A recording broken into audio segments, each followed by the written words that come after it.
Batman, Superman, World's Finest, issue 1. Mark Waid writing, Dan Mora on the art. So one weird thing out of the way is that preview of this that was in the whatever special that was that had the story. It's just the first 10 pages. Yeah, I think there's like an extra page first, but yeah, it's all there pretty much. that was really disappointing because I felt like I read half this issue already. Yeah. Well, the good news is it's actually oversized, so you're still getting 20 plus pages in your comic in this. Yeah, but it would have been cool to get more new stuff. I mean, I agree. It would have been cool to get even more new stuff, but you do get at least a full comic's worth of new material. It feels like, and this is maybe whatever that book was, where it was like an extra $1 to have that backup. Mm-hmm. I think it was actually Detective 1050. Was it? Okay, there you go. I think it was in that, because that was the oversized one. It was like an extra $1. I feel like I got robbed there because what was the point in putting it in there if it's just going to be in here as well? Yeah. No, I mean that's fair, but that's not really this book's fault. That's just an editorial thing. Yeah. I know, because where the story goes, I thoroughly enjoy. Yeah, because it does. Like, this feels like a World's Finest versus just Batman Superman, whereas I feel like this is going to get really to the crux of why Batman and Superman stand out. Yeah, so just to sort of recap what that preview story did, that is the start of this book, is Poison Ivy's in Metropolis causing chaos, Superman is there, Batman and Robin are there, but Metallo's also there working with Poison Ivy, and the big cliffhanger of that preview, which happens a little bit into this, is that Metallo injects Superman with a cocktail of like multiple kinds of red kryptonite. Mm-hmm. So it's like, okay, well, because obviously red kryptonite obviously affects them differently with each part of it, each different sample of it. So this is a mix of multiple red kryptonite pieces, and yeah, Superman goes kind of nuts. He feels pain, his powers go haywire, and then he starts hallucinating and seeing different people to who's actually talking to him. So he sees Lex instead of Batman at one point. He sees, instead of the Doom Patrol, he sees like Zod and Nursa, which, by the way, loved the Doom Patrol inclusion in this. Had a lot of fun with that. Really good time. Well, in the flashback part too, we get the Weaponry of Quard. Yeah. We get Antimatter, the villains, working with Penguin. Just a whole. It feels like a different era of DC, and I think I think that's the main thing it's going for, is it wants to feel like this classical, almost Silver Age, and its tone and the way the characters speak. Like some of the stuff with Robin and like Dick's little quips, people feel very old school. Actually, that's one of my big critiques, because you just said Dick, but that's clearly Tim, and it's Dick in the flashback, but the regular Robin is definitely Tim. And that really bothers me. Oh shit, it is. I think the dialogue is fundamentally interchangeable. It sounds like Dick, but clearly visually it's Tim. It's got the staff, it's got Tim's outfit, but the dialogue-wise, completely interchangeable. I got so wrapped up in the dialogue, I didn't even realize. I just assumed. Yeah, it was Dick Grayson. I thought it was Dick as well. That's one of my big critiques of the book. I mean, you're not wrong, Connor. It does make sense that it's a different Robin based on the flashback, and then like cutting back to this, but in the flashback's definitely Dick. It's got the little pixie shorts on, and the boots. Yeah, but much like Matt, I just, based on the dialogue, never even thought about which Robin it was. I just kind of assumed it was Dick. As a big Tim fan, hurts, because I'm like, man, if you're not going to write Tim, just don't make it Tim. Right. Yeah. I really like the book, though. I think Doom Patrol's inclusion, because there's a sort of tease of them before where someone says, oh, what sort of doctor could even deal with like someone like this mad science? And then Doom Patrol show up, and then eventually Batman says, yeah, Niles Calder's the man. that's who you call when you do weird shit like this. Because I love the cliffhanger, which is they take Superman to the mansion, and the cliffhanger of the book is that they're going to do surgery on Superman. So he's got like kryptonite made surgical instruments so that they can cut into him and try and fix whatever's happened with the red kryptonite. Like, I actually really dig that as a pulpy kind of story. I also, my favorite, I mean, the art's fantastic throughout. Mora is wonderful. The colors are great.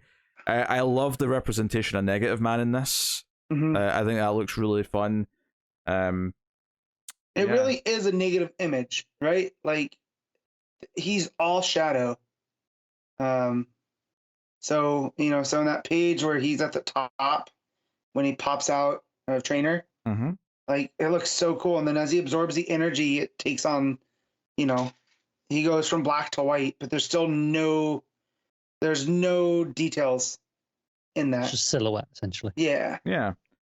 No, I dig it. I think the colors are very strong. It's got very vibrant. Camera bomb villain on the colors. Yeah. That doesn't surprise me. That name comes up a lot with this type of coloring. Yeah, I think she was with Dan Mora quite a lot as well. Still wants a future team. Yeah.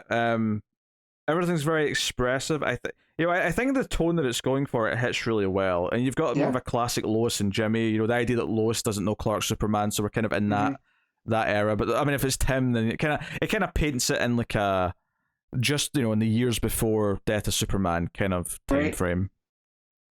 Yeah. So post Crisis, before Death of Superman, we're kind of in that range of time, which is cool. Yeah. Up for it. Yeah, and Moore's layouts too, like the one with Tim taking down the helicopter or saving the helicopter. The panels Superman knocked it down. Yeah. Just all the jaunty angles and just you can follow the helicopter as it falls. Yeah, the helicopter being out of the panels a lot of the time. Yeah.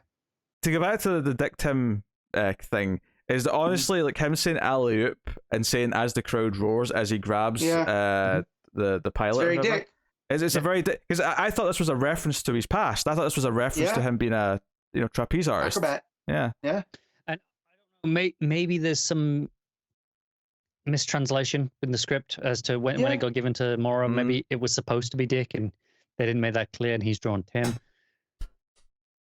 Visually, definitely Tim. It's Tim. Yeah. But the voice is Dick, and I don't know who to blame for that necessarily. I mean, honestly, either way, it's very jarring. So my only complaint though is this. This is the only critique I'd have of the honestly, issue.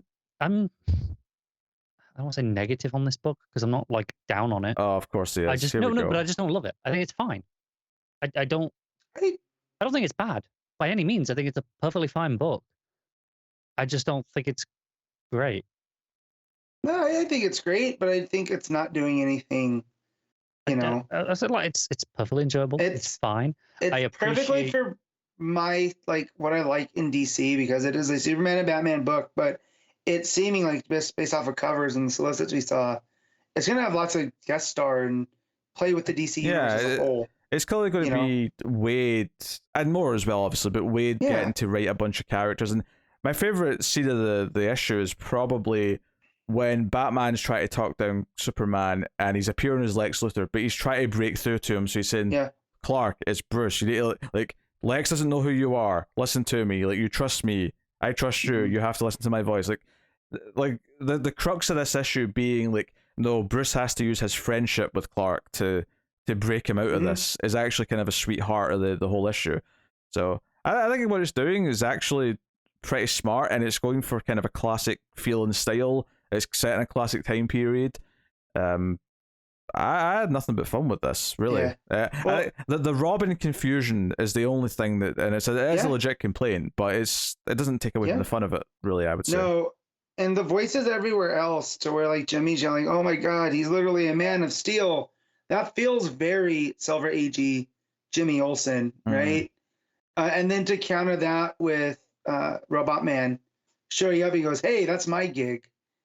I like that, and my knowledge of the Doom Patrol is very much season 1 and a couple issues of the 80s Doom Patrol, but I know enough about Cliff that that fits in his character. Yeah, it's almost a shame that his catchphrase from the show can't be put in the regular comics. What's his catchphrase? What the F? Oh, okay. He says it once per episode at least. Gotcha. It's a lot, yeah. Yeah. Gotcha. But yeah, so just it's very good. I've seen people being like, this is just like a typical superhero book. And I'm like, yeah, it's a typical superhero book. This is cool. It is, and which is why I say it's fine. I don't. That's why I'm not in love with it. Well, no, when I said I've been seeing people be on it there's way more interesting things, and that's how you want to spend your money. Great. However, this is for me, just personally, this is what I look for in a comic. So I'm very happy. I think I fall probably into that other camp without trying to diminish this book, because I think it's well crafted. I think the art and color are phenomenal. The writing, and it's fine. It's doing what it's meant to be doing, what it's setting out to do. It is achieving. But for me, there are definitely more interesting things I could be reading and spending my money on. But it is fine. Like, it's definitely not a bad book. I appreciate we finally get a Batman Superman book that's not doing the dual narration, because I'm kind of sick of that. But again, that maybe makes it feel more like a typical comic as opposed to here's a Batman Superman, world's finest comic. I mean, you keep saying typical comic, but here's the thing: I don't think there's any good examples of a comic like this right now, other than this. No, and that's my thing too. Like, this is an unabashed DC comic. To me, this is fulfilling something that isn't being fulfilled with DC right now. This feels to me in a similar vibe to what I was feeling when I was trying, like, the Flash book, for example, where that's fine. It's a perfectly readable Flash book. I got other things I'd rather be reading. I think this is better than that. I think this is a step above that in craft. Me too. I mean, you guys have read more than that than me, but like from the vibes I've read of that, this fits into a similar hole for me in that. Like, it's fine. It's perfectly decent, and if it comes out on quiet weeks, I'll keep reading it. But I'll be honest, I don't have a lot to really say about it, as opposed to some of the other stuff we talk about, where I've got like all these, I've got takes. I don't have hot takes on this book, although apparently this is a hot take. But you don't have hot takes. You have nitpicks and complaints. You whine. I have hot takes. There's whining. Spicy hot takes. Why do you have to have a hot? Wait, but why do you have to have a hot take for every book? I don't, but just in terms of when we're here discussing books, I don't have like anything really interesting to add about the book. Like, it's just a solid issue. Does Connor think he has interesting things to say any of the time? Because I'm really struggling. Oh, I will give you interesting things. So yes, Matt, what are you giving Batman Superman World's Finest issue 1? I'm going to give this an 8. Okay, Connor. I'll give it a 7. I am happy to give this an 8 as well. I